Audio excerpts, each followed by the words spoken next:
నవ్య news కి స్వాగతం। ఈ రోజు వార్తలోని ముఖ్యాంశాలు।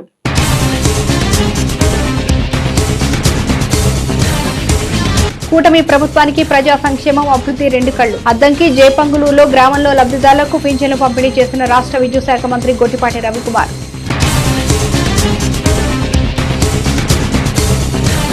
చీరాల శ్రీ రాధాకృష్ణ మందిరంలో 41 రోజుల పాటు భక్తి శ్రద్ధలతో నిర్వహించిన గోవింద నామగళార్చన కార్యక్రమం నేటితో ముగింపు। చివరి రోజు పెద్ద ఎత్తున తరలి వచ్చిన భక్తులు। చీరాల ఆర్డీఓ కార్యాలయం ఎదుట చీరాల చిట్టివాద రైతుల ఆందోళన। సాగునీటిని సకాలంలో అందించేలా అధికారులు చర్యలు చేపట్టాలని డిమాండ్। బాపట్ల జిల్లా అద్దంకి నియోజకవర్గంలోని జేపంగులూరులో రాష్ట్ర విద్యుత్ శాఖ మంత్రి గొట్టిపాటి రవికుమార్ పర్యటించారు। పర్యటనలో భాగంగా మంత్రి గొట్టిపాటి లబ్ధిదారుల ఇంటికి స్వయంగా వెళ్లి పింఛన్లు పంపిణీ చేశారు। బాపట్ల జిల్లా అద్దంకి నియోజకవర్గంలోని జేపంగులూరులో రాష్ట్ర విద్యుత్ శాఖ మంత్రి గొట్టిపాటి రవికుమార్ పర్యటించారు। పర్యటనలో భాగంగా మంత్రి గొట్టిపాటి లబ్ధిదారుల ఇంటికి స్వయంగా వెళ్లి పింఛన్లు పంపిణీ చేశారు। పింఛన్ల పంపిణీలో ఏపీ ఇతర రాష్ట్రాలన్నింటికీ ఆదర్శంగా ఉందని రాష్ట్ర విద్యుత్ శాఖ మంత్రి గొట్టిపాటి రవికుమార్ అన్నారు। బాపట్ల జిల్లా అద్దంకి నియోజకవర్గంలోని జేపంగులూరులో రాష్ట్ర విద్యుత్ శాఖ మంత్రి గొట్టిపాటి రవికుమార్ పర్యటించారు। పర్యటనలో భాగంగా మంత్రి గొట్టిపాటి లబ్ధిదారుల ఇంటికి స్వయంగా వెళ్లి పింఛన్లు పంపిణీ చేశారు। ఈ సందర్భంగా మంత్రి గొట్టిపాటి మాట్లాడుతూ ఎన్నికల సమయంలో పింఛన్ల పంపిణీని అడ్డం పెట్టుకుని గత పాలకులు రాజకీయ లబ్ధి పొందాలని చూశారని విమర్శించారు। జగన్ రెడ్డి పింఛన్ 1000 రూపాయలు పెంచారంటే 5 ఏళ్లు పట్టిందని, కానీ సీఎంగా చంద్రబాబు ప్రమాణ స్వీకారం చేసిన వెంటనే తొలి నెల నుంచే 1000 రూపాయలు పెంచిస్తున్నారు। ఎన్నికల్లో ఇచ్చిన ప్రతి హామీని నెరవేరుస్తామని, ప్రజా సంక్షేమం అభివృద్ధి ఉమ్మడి కూటమి ప్రభుత్వానికి రెండు కళ్లన్నారు। ప్యాచ్ వర్క్ చేయకపోవడం వల్ల ఇప్పుడు మనం వచ్చాం ఈ పొంగులూరు రావడానికి డబుల్ రోడ్ వేసాం అప్పుడు తెలుగుదేశం గవర్నమెంట్ ఉన్నప్పుడు। తర్వాత 5 సంవత్సరాలు మెయింటైన్ చేయడం వలన పెద్ద పెద్ద గుంటలు పడిపోయి దాదాపు కోట్లాది రూపాయలతో డబ్బులు వెచ్చించి చేయించిన రోడ్డు కూడా ఇవాళ గుంటలమయమైపోయింది। వాటిని కూడా ఇమీడియట్గా ప్యాచ్ వర్క్ చేయమని ముఖ్యమంత్రి గారు ఈ ప్రభుత్వం అధికారంలో రాగానే ముందు రోడ్లన్నీ కూడా ప్యాచ్ వర్క్ చేయాలన్నారు। ఆ భాగంగానే అది కూడా తొందరలోనే ప్యాచ్ వర్క్ చేపిస్తాం। ఈ గ్రామంలో పొంగూరులో దాదాపు 950 మంది పైన పెన్షన్స్ ఇస్తా ఉన్నాము। పొద్దునే వాళ్ళ ముఖ్యమంత్రి గారు నిర్ణయం ప్రకారం ప్రతి నెలలో కూడా ఏదో ఒక గ్రామం వెళ్ళి పెన్షన్లు ఇచ్చి అక్కడ ఉన్న సమస్యలు తెలుసుకోమని చెప్పడం జరిగింది। ఇవాళ పొంగూరు బీసీ కాలనీలో పెన్షన్ ఇవ్వడం జరిగింది। ఆ పెన్షన్లు ఇవ్వడమే కాకుండా ఇవాళ ప్రభుత్వం ఏర్పడిన తర్వాత ఆ కాలనీ వాసులు దాదాపు సిమెంట్ రోడ్లు అని ఇబ్బంది పడుతూ ఉన్నారు। 4-5 పదార్థాలు అన్నీ కూడా 30 లక్షల రూపాయలతో శాంక్షన్ చేయించాం। ఒక కమిటీ హాల్ అడిగారు, వాటిని కూడా శాంక్షన్ చేపిస్తాం, తొందరలో పనులు స్టార్ట్ చేపిస్తాం తప్పకుండా అయిపోతుంది। చీరాల పాపరాజు తోటలోని అన్నపూర్ణశాలలో గడిచిన 41 రోజుల నుంచి అత్యంత భక్తి శ్రద్ధలతో నిర్వహిస్తున్న గోవింద నామగళార్చన కార్యక్రమం నేటితో ముగిసింది। ఈ కార్యక్రమంలో భాగంగా చివరి రోజు స్వామివారికి భక్తులు ప్రత్యేక పూజలు నిర్వహించారు। చీరాల పాపరాజు తోటలోని అన్నపూర్ణశాలలో 41 రోజులు నిర్వహించు గోవింద నామగళార్చన కార్యక్రమం నేటితో ముగిసింది। ఈ కార్యక్రమంలో భాగంగా స్వామివారికి భక్తులు ప్రత్యేక పూజలు నిర్వహించారు। ఈ సందర్భంగా ఆలయ కమిటీ ప్రతినిధులు మాట్లాడుతూ మండప రోజులు అంటే 41 రోజుల పాటు క్రమం తప్పకుండా అత్యంత భక్తి శ్రద్ధలతో స్వామివారికి నిత్యం గోవిందనామ గళార్చన కార్యక్రమం వైభవంగా నిర్వహించామన్నారు।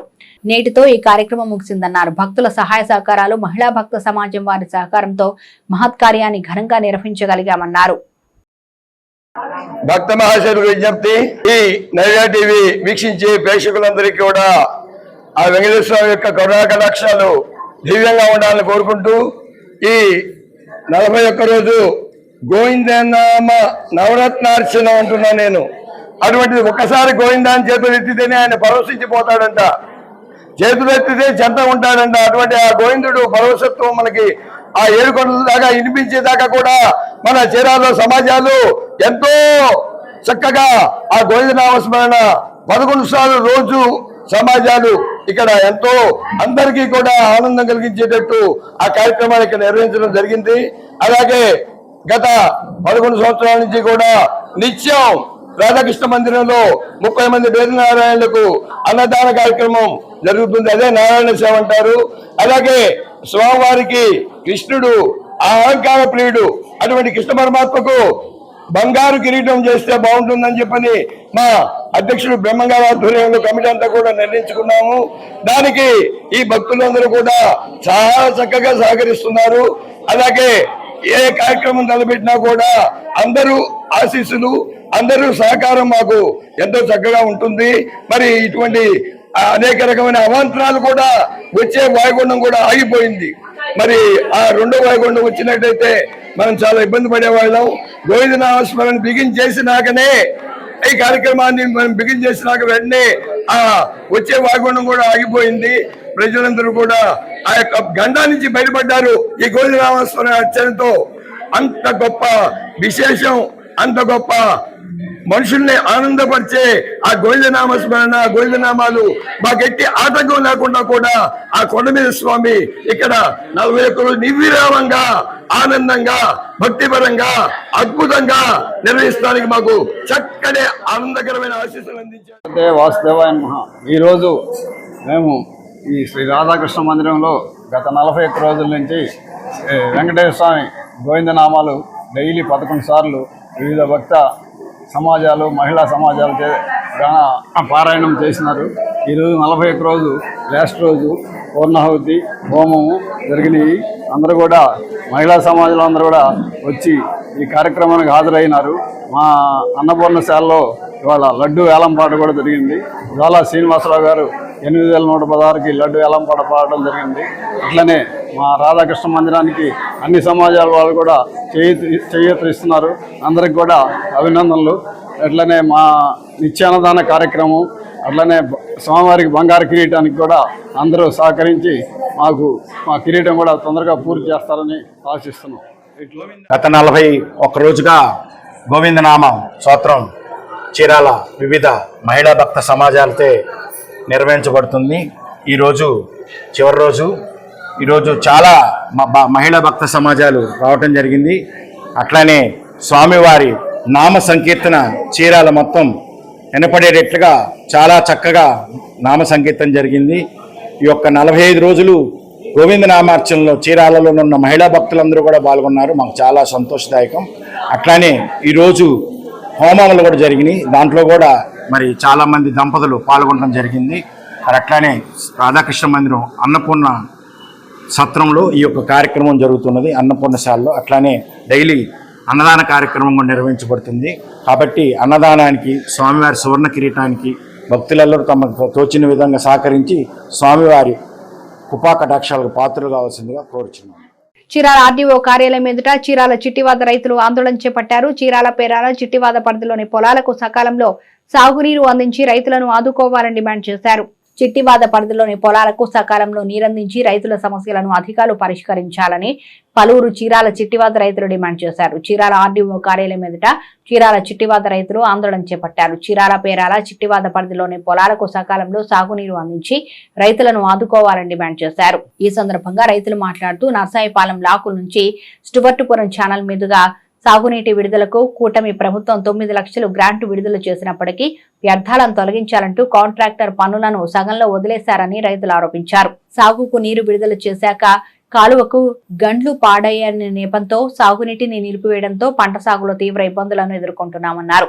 ఇప్పటికే నాలు పోయడంతో సకాలంలో నీరు అందకపోతే ఎకరాకు 10,000 రూపాయల మేర నష్టం వాటిల్లుతుందని రైతులు ఆవేదన వ్యక్తం చేశారు. అయితే దీనికి ఇరిగేషన్ ఇంజనీర్లే బాధ్యత వహించాల్సి ఉందన్నారు. సకాలంలో స్పందించిన సమస్యను పరిష్కరించాలని ఇరిగేషన్ అధికారులు ప్రేక్షక పాత్ర వహిస్తున్నారని ఆరోపించారు.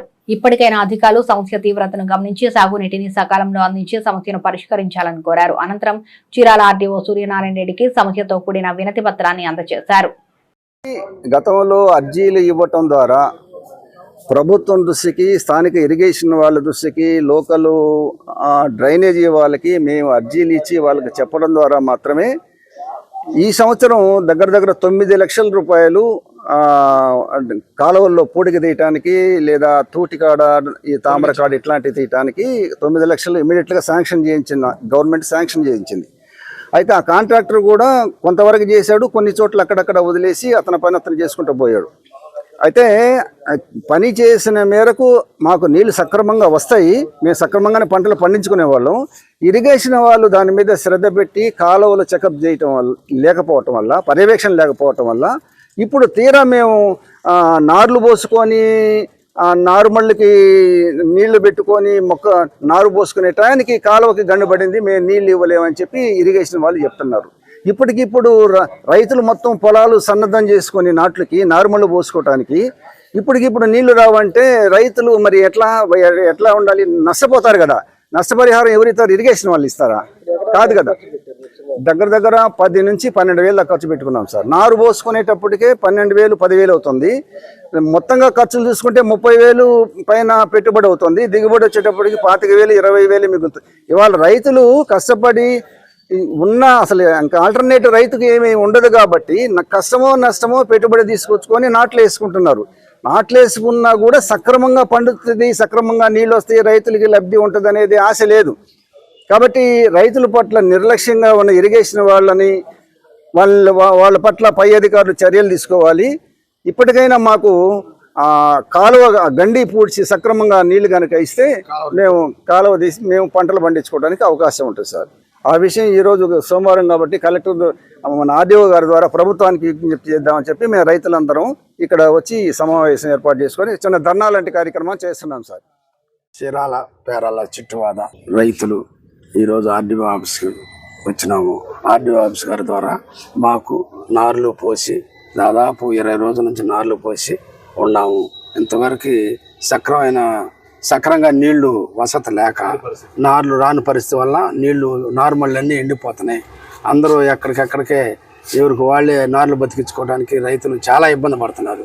దయచేసి చీరాల పేరాల చుట్టువాద రైతులు కనీసం 2,380 ఎకరం ఆయకట్టు స్టువర్ట్పురం పొలిమేరు ఛానల్ ద్వారా బొట్టు నీళ్లు రావట్లేదు.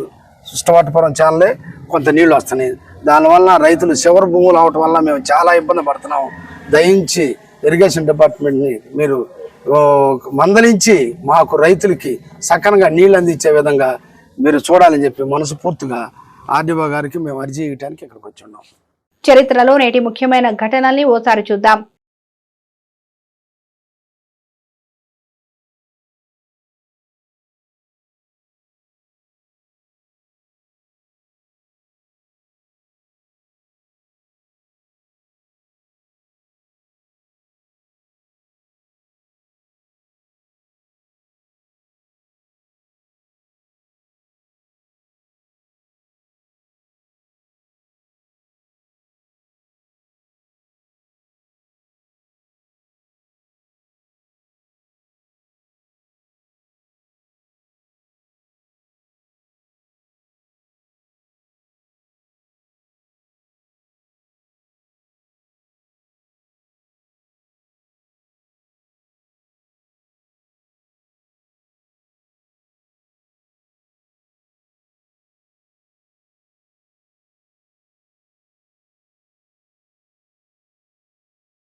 కూరగాయల రేట్లు జనానికి వణుకు పుట్టిస్తున్నాయి. కొన్ని వెజిటేబుల్స్ అయితే నాన్ వెజ్ తో పోటీ పడుతున్నాయి. ఇలా పలు రకాలైన కూరగాయల ధరలు ఆకాశాన్ని అంటుతున్నాయి.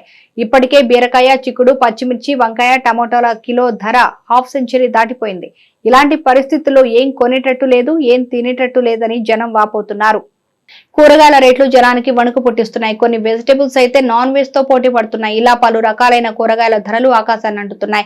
ఇప్పటికే బీరకాయ, చిక్కుడు, పచ్చిమిర్చి, వంకాయ, టమోటాల ధరలు హాఫ్ సెంచరీ దాటిపోయింది. ఇక ఆకుకూరల ధరలు కూడా అందుకోలేని స్థాయికి చేరుకున్నాయి. కొత్తిమీర, పుదీనా, మెంతుతో పాటు ఇతర ఆకుకూరలు అయితే 10 రూపాయలకు ఒక్కటి కూడా రావడం లేదు. ఈ ధరలను చూసిన జనం బెంబేలెత్తిపోతున్నారు. కొందామంటేనే వెనక ముందు ఆలోచిస్తున్నారు. కొన్నా తక్కువ మోతాదులో కొని కాలం వెళ్లదీస్తున్నారు. ఎక్కడ చూసినా ఇలాంటి ధరలే ఉండడంతో జనం ఏం చేయలేకపోతున్నారు. ఇలాంటి పరిస్థితుల్లో ఏం కొనేటట్టు లేదు, ఏం తినేటట్టు లేదని జనం వాపోతున్నారు. ఈ ధరలకు పలు రకాల కారణాలు కనిపిస్తున్నాయి. ముఖ్యంగా ఈ మధ్య కాలంలో కురిసిన భారీ వర్షాలకు పంటలు తీవ్రంగా నష్టపోయి చేతికొచ్చిన పంట నీటిపాలు కావడం, కాయ పూత దెబ్బతినడం వల్ల ధరలు అమాంతంగా పెరిగిపోయాయి. ఇక పెట్రోల్ మంట కూడా ఒక కారణంగా నిలిచింది. పెట్రోల్ ధరలు రోజు రోజుకు పెరిగిపోవడంతో ఆ ప్రభావం కూరగాయలపై పడింది. గ్రామాల్లో నుంచి పట్టణాలకు కూరగాయలను తీసుకొచ్చేందుకు భారీ వ్యయం అవుతుంది. దీంతో ట్రాన్స్పోర్ట్ ఛార్జీలు పెరిగాయి. తప్పని పరిస్థితుల్లో ఛార్జీల భారాన్ని కూరగాయలపై వేయాల్సి వస్తుందంటున్నారు అమ్మకందారులు. ఈ పరిస్థితుల్లో ధరలకు కళ్లెం వేయాలంటే ప్రభుత్వం రంగంలోకి దిగాల్సిన అవసరం ఏర్పడింది. అప్పుడే ఆకాశాన్ని అంటుతున్న ధరలను అదుపు చేయగలుగుతారు. తప్పితే మరో మార్గం లేదు. చీరాల మున్సిపల్ పరిధిలోని రామ్నగర్ పరిసర ప్రాంతాల్లో పోలీసులు కార్డన్ సెర్చ్ నిర్వహించారు. కార్డన్ సెర్చ్ లో భాగంగా ఆయా ప్రాంతాల్లోని ఇళ్లలో పోలీసులు తనిఖీలు చేపట్టారు. చట్ట వ్యతిరేక చర్యలకు పాల్పడితే కఠిన చర్యలు తప్పవని చీరాల డీఎస్పీ జగదీష్ నాయక్ హెచ్చరించారు. చీరాల మున్సిపల్ పరిధిలోని రామ్నగర్ పరిసర ప్రాంతాల్లో పోలీసులు కార్డన్ సెర్చ్ నిర్వహించారు. కార్డన్ సెర్చ్ లో భాగంగా ఆయా ప్రాంతాల్లోని ఇళ్లలో పోలీసులు తనిఖీలు చేపట్టారు. పోలీసుల తనిఖీల్లో నాటుసారా తయారీకి వినియోగించే భూమిలో పాతిపెట్టిన 2000 లీటర్ల బెల్లం మూటను పోలీసులు బయటకు తీసి ధ్వంసం చేశారు. అలాగే 30 లీటర్ల నాటుసారాన్ని స్వాధీనం చేసుకున్నారు. ఇదే క్రమంలో సరైన ధృవీకరణ పత్రాలు లేని 30 బైకులు, 3 ఆటోలను పోలీసులు సీజ్ చేసి పోలీస్ స్టేషన్ కు తరలించారు. కాగా పోలీసులు నిర్వహించిన cordon search Chirala DSP Jagadish Naik ఆధ్వర్యంలో సబ్ డివిజన్ పరిధిలోని సీఏలు, ఎస్ఏలు, ఏఆర్ స్పెషల్ పార్టీ 130 మంది పోలీసు అధికారులు, సిబ్బంది పాల్గొన్నారు. ఈ సందర్భంగా చీరాల డీఎస్పీ జగదీష్ నాయక్ మాట్లాడుతూ నాటుసారా తయారీ, క్రయ విక్రయాలపై కఠిన చర్యలు తప్పవన్నారు. నిబంధనలకు విరుద్ధంగా చట్ట వ్యతిరేక కార్యకలాపాలకు పాల్పడితే ఎంతటి వారైనా ఉపేక్షించేది లేదని హెచ్చరించారు. ఇక్కడ రామ్నగర్ కాలనీని ఏరియా వైజ్ డివైడ్ చేసుకున్నాం. అందులో భాగంగా కటాఫ్లు పెట్టుకున్నాం. సో కటాఫ్లు పెట్టుకొని సెర్చ్ చేస్తాం. సెర్చ్ చేస్తే ఊరు బయట ఇండ్ల ముందర చాలా ఎఫ్జే వాస్ మరియు సారాయ్ దగ్గర 30 లీటర్లు, ఎఫ్జే వాస్ దగ్గర సుమారు 2000 లీటర్లు వరకు దొరికింది. దీనికి అందరినీ కూడా మేము చట్టపరంగా ఇల్లీగల్గా చేస్తున్నటువంటి కార్యక్రమాల మీద చట్టపరమైన యాక్షన్ తీసుకుంటాం. అంతేకాకుండా బైక్స్ కూడాను దొరికినాయి. సుమారు 30 బైకులు, 3 ఆటోలు దొరికినాయి. వాళ్ళ రికార్డులని పరిశీలన చేస్తున్నాం. రికార్డు ఉన్న వెహికల్ని పంపించేస్తాం. రికార్డు లేనటువంటి అనాథరైజ్డ్ దొంగ బండ్లు ఏమన్నా ఉంటే అటువంటి వాటిని పైన కేసు కట్టి తదుపరి చర్య నిమిత్తం దాన్ని కోర్టులో హాజరుపరుస్తాం. నేను ఈ రామ్నగర్ పుర ప్రజలకు విజ్ఞప్తి చేసేదేమంటే జనజీవన స్రవంతిలోకి రావాలి. ఇటువంటి చట్ట విరుద్ధమైన కార్యకలాపాలు చేయడం ఇది మంచిది కాదు. సో వాళ్ళు ఇట్లా కాకుండా పని చేసుకొని బ్రతకాలి. లేదంటే వాళ్ళకి ఏదన్నా కాకపోతే మా ద్వారా వస్తే వాళ్ళకి ఏదన్నా వేరే ఉపాధి చూపిస్తాం. సో వాళ్ళకి కావాల్సినటువంటి ఉపాధి కల్పించి ఇట్లాంటి చట్ట వ్యతిరేకమైన పనులు మానాలని నేను కోరుచున్నాను. సో కాబట్టి ప్రతి ఒక్కరు కూడా రామ్నగర్లో ఉండే ప్రజలు అందరూ గ్రహించాలి. ఇక మీదట మెరుగైన సమాజం అంటే నేరరహిత చీరాల చేయాలనేది మా పోలీసు వారు, మా ఎస్పీ గారు యొక్క ఆకాంక్ష. చీరాల్లో ఒక నేరం ఏదైతే ఎటువంటి నేరాలు జరగకుండా చూడడం మా ఎస్పీ గారు ఆదేశాలు. ఆయన ఆదేశాల మేరకు ఇంకా మేము భవిష్యత్తులో అనేక కార్డన్ సెర్చ్లు అవన్నీ చేస్తాం. నేటి తిరుమల తిరుపతి సమాచారాన్ని ఓసారి పరిశీలిద్దాం. కలియుగ ప్రత్యక్ష దైవం వెంకటేశ్వర స్వామి కొలువు తీరిన తిరుమలలో భక్తుల రద్దీ పెరిగింది. వివిధ ప్రాంతాల నుంచి వచ్చిన భక్తులతో కొండపై ఉన్న అన్ని కంపార్ట్మెంట్లు నిండిపోయి ఏటీసీ గెస్ట్ హౌస్ వరకు క్యూలైన్లో నిలబడి ఉన్నారు. టోకెన్లు లేని భక్తులకు 18 గంటల్లో సర్వదర్శనం అవుతుందని టీటీడీ అధికారులు వెల్లడించారు. స్వామివారికి సమర్పించుకున్న కానుకల ద్వారా హుండీకి 4.02 కోట్ల ఆదాయం వచ్చిందన్నారు. నిన్న స్వామివారిని 84,066 మంది భక్తులు దర్శించుకోగా 29,044 మంది తలనీలాలు సమర్పించుకున్నారు. Chirala NVS and SCR Aryavysya కళ్యాణ మండపంలో మహతి ఆర్ట్స్ చీరాల వారి ఆధ్వర్యంలో ఏకపాత్రాభినయ నాటక ప్రదర్శన కార్యక్రమం జరిగింది. ప్రస్తుత సమాజంలో కనుమరుగవుతున్న ప్రాచీన కాలంలో ఒకటైన నాటక ప్రదర్శనలను ప్రజలకు మరింత చేరువ చేసే క్రమంలోనే చీరాల ప్రాంతంలో దాతల సహకారంతో ఏకపాత్రాభినయ నాటక ప్రదర్శనను నిర్వహించినట్లు మహతి ఆర్ట్స్ అధ్యక్షులు తారక రామారావు అన్నారు. Chirala NVS and SCR Aryavysya కళ్యాణ మండపంలో మహతి ఆర్ట్స్ చీరాల వారి ఆధ్వర్యంలో ఏకపాత్రాభినయ నాటక ప్రదర్శన కార్యక్రమం జరిగింది. కాగా నాటక ప్రదర్శనలో 2 తెలుగు రాష్ట్రాల నుంచి 20 మందికి పైగా కళాకారులు ఏకపాత్రాభినయ నాటక ప్రదర్శన చేపట్టారు. ఒక్కొక్క కళాకారులు తమదైన హావభావాలతో ఆహుతులను అలరించారు. అనంతరం కళాకారులకు ప్రోత్సాహక బహుమతులను నిర్వాహకులు అందజేశారు. ఈ కార్యక్రమాన్ని తిలకించేందుకు పెద్ద ఎత్తున కళాభిమానులు హాజరయ్యారు. కార్యక్రమాన్ని కమిటీ ప్రతినిధులు పూర్ణ సత్యం, కృష్ణప్రసాద్ శర్మ తదితరులు పర్యవేక్షించారు. ఈ మహతి ఆర్ట్స్ చీరాల వారు తృతీయ కానుకగా ఈ కార్యక్రమాన్ని చేపట్టడం అనేది నిజంగా చాలా గొప్ప విషయం. ఒక కార్యక్రమం చేయాలంటే మనం ఎంతో శ్రమతో కూడుకున్న పని, మనీతో డబ్బులతో కూడుకున్న పని. ఇంతమంది దాతల్ని ఇక్కడ తీసుకొచ్చి సుదూర ప్రాంతాల నుంచి ఉభయ తెలుగు రాష్ట్ర స్థాయిలో ఈ ఏకపాత్ర పోటీలు పెట్టడం అనేది నిజంగా ఈ తారక రామారావు గారికి ఎందుకు ఆలోచన కలిగిందో కానీ చాలా అద్భుతంగా నిర్వహించాడు. నిజంగా తారక రామారావుని ఈ సందర్భంగా అభినందిస్తూ ఉన్నాను. ఈ పోటీలకి ఒంగోలు నుంచి అన్నంనేని ప్రసాద్ గారు, మదిరి నుంచి సుబ్బరాజు గారు, బాపట్ల నుంచి శ్రీనివాసరావు గారు న్యాయ నిర్ణేతలుగా వ్యవహరించి చక్కటి తీర్పిచ్చి ఆడియన్స్లో మేమంతా కూర్చొని ఉన్నాం. ఆడియన్స్లో ఎవరికి ప్రైజ్ వచ్చిందని ఎక్స్పెక్ట్ చేసినట్టుగానే ఆడియన్స్లో నుంచి మంచి పాత్రగా జడ్జిలు కూడా న్యాయం చేశారని చెప్పేసి అందరూ కూడా చాలా అప్రిషియేట్ చేశారు. దాతల సహకారం, దాతలు కూడా నిజంగా మరువలేనటువంటిది. ఈ కార్యక్రమానికి ఇట్లాగే దాతల సహకారాలు అందించి తారక రామారావు గారిని మరింత ముందుకు తీసుకెళ్లి ప్రతి సంవత్సరం ఈ కార్యక్రమాన్ని గొప్పగా చేస్తారని కోరుకుంటూ ఈ అవకాశం ఇచ్చినటువంటి మహతి ఆర్ట్స్ వారికి ధన్యవాదాలు తెలుపుకున్నాను.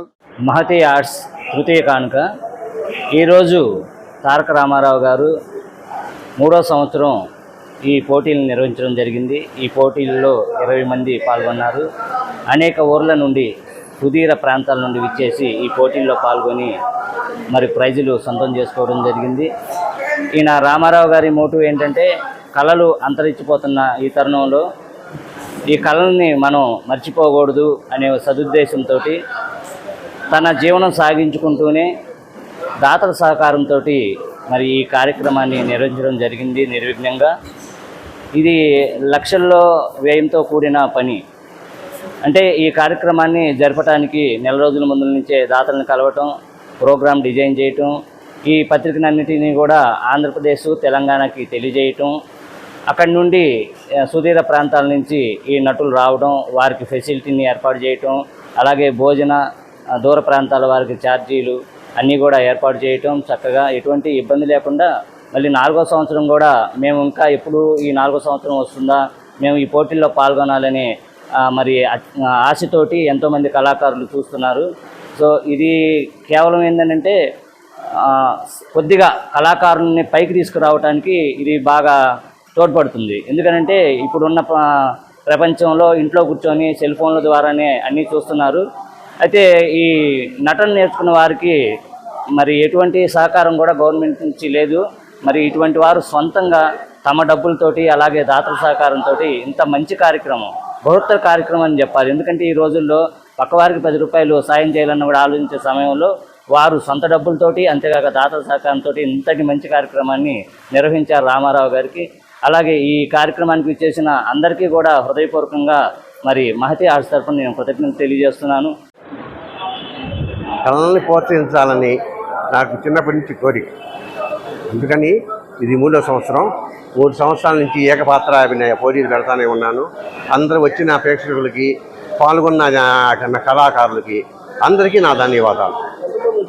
ఇవాళ 20 మంది వచ్చారు. హైదరాబాద్ నుంచి, తాడేపల్లిగూడెం నుంచి, కాకినాడ నుంచి, మార్కాపురం, చీరాల, తర్వాత చిలకలూరిపేట, నర్సాపేట, అక్కడ చాలా ఊర్ల నుంచి వచ్చారు. వాళ్ళందరికీ నా ధన్యవాదాలు. నాకు ఏం కూడా వేస్తుంటా అట్లా ఏకపాత్రలు, నాకేదో ఇంట్రెస్ట్ కలిగింది పెట్టా. అది నేటి వాతావరణ సమాచారాన్ని ఓసారి పరిశీలిద్దాం.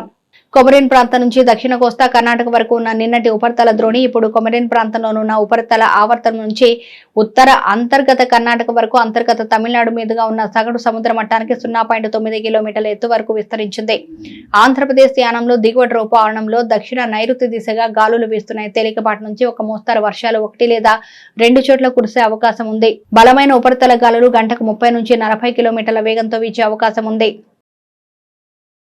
వార్తల్లోని నేటి అంతర్జాతీయ జాతీయ రాష్ట్ర ముఖ్యమైన అంశాలను ఓసారి పరిశీలిద్దాం. శుక్రవారం నుంచి కురుస్తున్న ఎడతెరిపిలేని వర్షాల కారణంగా తూర్పు మధ్య నేపాల్లో ఆకస్మిక వరదలు పోటెత్తాయి. ఈ వరదలకు రాజధాని కాఠ్మండుతో సహా 8 జిల్లాల్లో పెద్ద ఎత్తున ఆస్తి ప్రాణ నష్టం సంభవించింది. ఇప్పటి వరకు అందిన సమాచారం ప్రకారం ఈ జల ప్రళయానికి దాదాపు 200 మంది ప్రాణాలు కోల్పోయారు. సుమారు 68 మంది గల్లంతవగా 100 మందికి పైగా గాయపడ్డారు. బుల్డోజర్ తో ఇళ్లను కూల్చివేయడంపై సుప్రీంకోర్టు ఆగ్రహం వ్యక్తం చేసింది. అస్సాం ప్రభుత్వానికి కోర్టు ధిక్కార నోటీసులు జారీ చేసింది. బుల్డోజర్ చర్యలపై సుప్రీంకోర్టు సెప్టెంబర్ 17న ఉత్తర్వులు జారీ చేసింది. ముందస్తు న్యాయపరమైన అనుమతి లేకుండా కూల్చివేతలను దేశవ్యాప్తంగా నిషేధించింది. అయితే రోడ్లు, ఫుట్పాత్లు, రైల్వే లైన్లు, నీటి వనరుల ఆక్రమణలకు సంబంధించిన కేసులకు మినహాయింపు ఇచ్చింది. తిరుమలలో కల్తీ నెయ్యి వ్యవహారంపై సిట్ దర్యాప్తు వేగంగా కొనసాగుతుంది. 3వ రోజు దర్యాప్తులో భాగంగా తిరుమలలోని గోదాములు, పరిశోధనాశాలలో పర్యటించారు. గోదాములకు వచ్చిన ట్యాంకర్ల నుంచి నెయ్యి నమూనాలు సేకరించారు. ల్యాబ్లో నాణ్యత పరీక్షల యంత్రాల వివరాలను అడిగి తెలుసుకున్నారు. ఈ సందర్భంగా గోదాముల్లో ముడి సరుకుల నాణ్యతను పరిశీలించారు. పిండిమర ప్రయోగశాలను సిట్ సభ్యులు పరిశీలించారు. శ్రీవారి లడ్డూ తయారీలో కల్తీ నెయ్యి అంశంపై లోతైన విచారణ చేస్తామని సిట్ చీఫ్ సర్వశ్రేష్ఠ త్రిపాఠి తెలిపారు. తిరుపతి తూర్పు పోలీస్ స్టేషన్ లో నమోదైన కేసు సిట్ కు బదిలీ అయిందని వెల్లడించారు. నెయ్యి సరఫరా చేసిన ఏఆర్ డైరీపై విచారణ జరుపుతామని పేర్కొన్నారు. కల్తీ నెయ్యికి బాధ్యులైన అందరినీ విచారిస్తామని చెప్పారు. కొరియాకు చెందిన వాహన సంస్థ కియా దేశీ మార్కెట్లోకి నయా కార్నివాల్ ను విడుదల చేయబోతుంది. వచ్చే నెల 3న మార్కెట్లోకి విడుదల చేస్తున్న ఈ కారు ధర 50 లక్షల రూపాయల స్థాయిలో ఉంటుందని అంచనా. 2.2 లీటర్ 4 సిలిండర్ డీజిల్ ఇంజిన్ తో తయారైన ఈ కారు 193 BHPల శక్తినివ్వనుంది.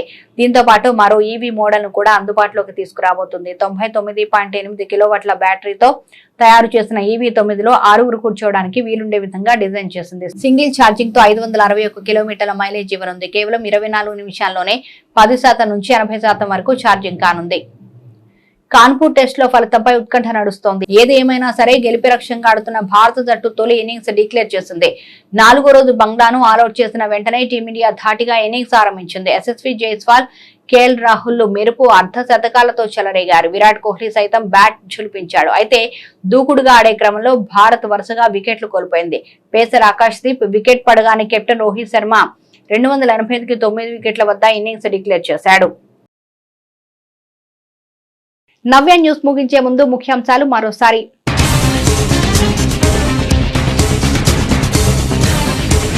కూటమి ప్రభుత్వానికి ప్రజా సంక్షేమం, అభివృద్ధి 2 కళ్లు. అద్దంకి జేపంగులూరులో గ్రామంలో లబ్ధిదారులకు పింఛన్లు పంపిణీ చేసిన రాష్ట్ర విద్యుత్ శాఖ మంత్రి గొట్టిపాటి రవికుమార్.